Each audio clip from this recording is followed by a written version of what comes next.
tell us about your legs? How do they feel? I feel good.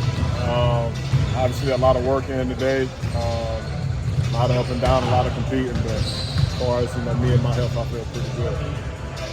What's the difference between these training camp practices and regular practices? I know last year y'all talking about the intensity of these. What's the difference? I mean, I can see the difference from, coming in, just on our own and, working, and now going into training camp that, we still have the same level of, pretty much locked in mentally and, going out to compete, because I feel like we all feel like we ain't done shit yet. So, guys out here competing, obviously we got a real good roster. So, it's a lot of pieces. I'm higher up, got to figure out, but guys, out here battling each and every day. That's what we're gonna need.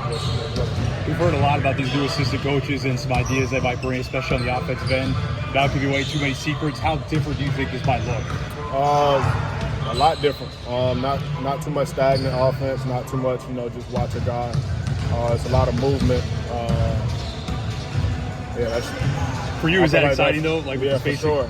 I'm seeing, a lot of different looks now. I'm getting a lot of catch and shoot opportunities, back cuts, catch on the run. So I feel like it's plays right into my hands and allowed me to, get better looks and don't have to create some. So you could end up probably playing off the ball a little bit more. If that's what it is, whatever coach want to call, man, I'm fine with it. How would you said yesterday about your summer and reconnecting with family, but doing that kind of thing?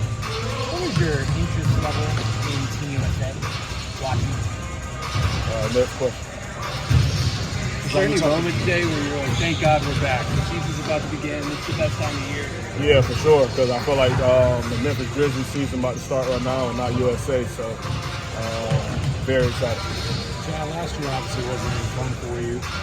But is there any way you could maybe any benefits or any silver lining from kind of having to take a season away from things? Yeah. I mean, I say it was for the better. It allowed me to, lock in, mentally focus on me more. I was able to be around my family, pretty much a lot during my recovery process, being able to, travel, feel human again, go to my AAU team games, watch them win, watch the joy they have, being out there playing. It had me itching to get back on the floor. So now I have my opportunity and, I'm ready to go. How about from a team perspective? Obviously, a lot of guys will, but Jeremy wants to do more offensively. Ben's got much of this. What good came out of a lost season for the league? It just pretty much just showed everybody, what we pretty much see, behind closed doors, what all these guys are capable of. And, being able to, be able to digest, a season like that and, actually get to, look at guys for me, my teammates. I got to hold them to, that standard of, how they was playing to continue to play like that no matter, who's out there on the floor. I don't think anyone asked you yesterday, just your thoughts on Derek's retirement. And did you have any early heads up before the announcement? Hell of a career, man. Special guy, special talent. Everybody know what he means, to the game of basketball. Know what he means to, athletic guards. Pretty much, paved the way for, guys like me. So, big congrats. I feel like the best thing about it is he was, able to walk out on his own terms. That's all you can ask for pretty much as a player. So, hats off to him. Sorry about that. You talked about less stagnant offense with some of the tweaks. Sometimes in the past when it was a lot of 1-5 pick and roll with you and Steve or you and Jonas, that put Daz or Jaron more in a situation where they're spacing. Is some of these changes going to keep everybody more involved in the offense more consistently? Yeah, for sure. Yeah. You'll see a lot of it. The ball don't stick as much. You have different guys being able to bring the ball up the floor and get into, what we want to an offensive end. So we don't have no designated positions right now. Just get the ball up the floor and you move as your teammate moves.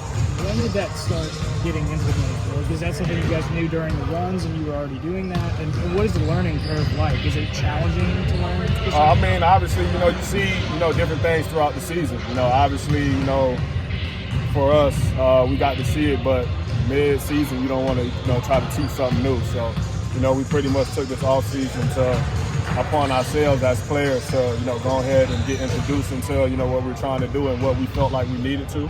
And, you know, that's pretty much been our summer. You know, we all been locked in. You know, we had some guys able to play summer league, which allowed them to, you know, get a pretty much head start. And then you have, you know, your returners and your vets bought in the same way. So as a group, I feel like, you know, we're all locked, have the same mindset and, you know, want to move the ball. And I feel like it'll make us, you know, more dangerous to guard as the ball just, you know, keep moving around the floor. Is this more complex or something? It's simple. Obviously, it's new to us, so it's not going to be, you know, perfect day one. We still, you know, got a lot to work on. Pretty much, you know, with spacing when we get tired. That's pretty much the biggest thing. But that's why you got a, you know, a full team to be able to, you know, sub guys out. And the roster we have, you know, I feel like we won't have a problem with that. You talk about these guys say that, you know, you think like a coach on the floor. How important is it going to be for you to have that voice as you navigate through the offense to kind of suggest ideas and go back and forth with the coaches in terms of thinking about it? I mean, I'm the guard on the floor, you know, so, you know, I'm the coach on the floor. Obviously, you know, if I see anything, you know, I have that relationship with coach, but also do, you know, the rest of the players, and they have that, you know, relationship with me as well, you know, if they see something to let me know, and then we break it down amongst each other, and then, you know, that's our plan from then on. Feel like we all hold each other to a high standard. We all hold each other accountable, you know, even from, like, coaches now. They just practice here, like, if anybody sleeping, you're going to hear about it. So I like it, and I feel like it definitely will take us to the next level of being able to, you know, hold each other accountable and also coaches and vice versa.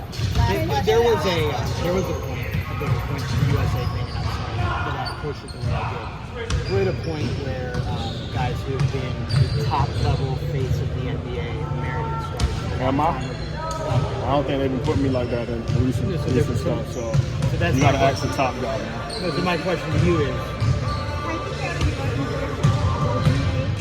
Say that again. Yuki's my guy, man. Very fast. Pick me up full court. But you know, a special player. And asks a lot of questions. I feel like he's a student of the game. Today he asked me, you know, a lot of questions. He was on my team, part of the practice. So great guy, great dude, great player. He's able to shoot the ball and pass at a high level. Good player. All right, thank you.